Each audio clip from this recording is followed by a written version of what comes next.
Megastar Chiranjeevi cinema Nandamuri Balakrishna కనిపిస్తే ఎలా ఉంటుంది? ఒకసారి ఊహించుకోండి. మెగాస్టార్ నటసింహ నందమూరి బాలకృష్ణ ఒకే స్క్రీన్పై కనిపిస్తే థియేటర్ పరిస్థితి ఎలా ఉంటుందో ఇప్పటికీ ఇదే టాక్ మాత్రం సోషల్ మీడియాలో సినిమా వర్గాల్లో హాట్ టాపిక్గా మారింది. హలో అందరికీ, వెల్కమ్ బ్యాక్.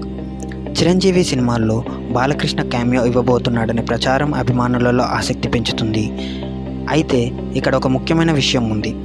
ఇది ప్రస్తుతం అఫీషియల్ కన్ఫర్మేషన్ కాదు, కాబట్టి ఈ వార్తను మనం కన్ఫర్మ్ న్యూస్గా కాకుండా ఒక ప్రస్తుతం వినిపిస్తున్న ఇండస్ట్రీ బస్ మాత్రమేగా చూడాలి.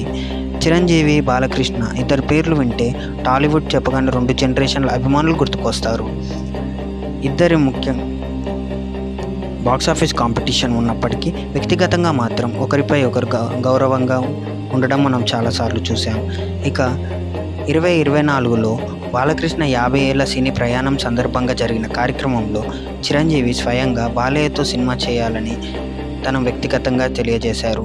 అంతేకాదు, బాలకృష్ణ నటించిన సింహారెడ్డి నుంచి తను ఇంద్ర ఇన్స్పిరేషన్గా తీసుకున్నానని కూడా చిరంజీవి చెప్పాడు. అందుకే ఇప్పుడు ఈ ఇద్దరు లెజెండ్స్ ఒక సినిమాలో కనిపిస్తే ఏ చిన్న బజ్ వచ్చినా అభిమానులు భారీ ఎక్సైట్మెంట్ అవ్వడం సహజమే. ఒకవేళ నిజంగా బాలయ్య క్యామియో ఉంటే అది చిన్న గెస్ట్ అపిరియన్స్ మాత్రమేనా, లేక కథలో కీలకమైన క్యారెక్టరా, లేదా సినిమాలో క్లైమాక్స్లో వచ్చి సినిమా మొత్తాన్ని వేరే లెవెల్కి తీసుకుపోయే సర్ప్రైజా? ఇదే ఇప్పుడు అసలు క్యూరియాసిటీ.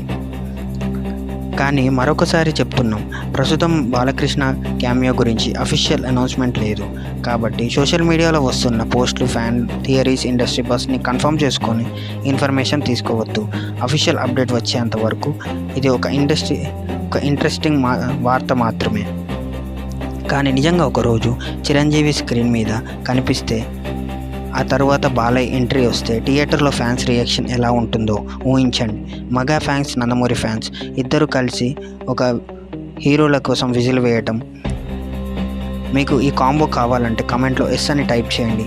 మీరు మీ ఉద్దేశాన్ని కామెంట్లో తెలియచేయండి.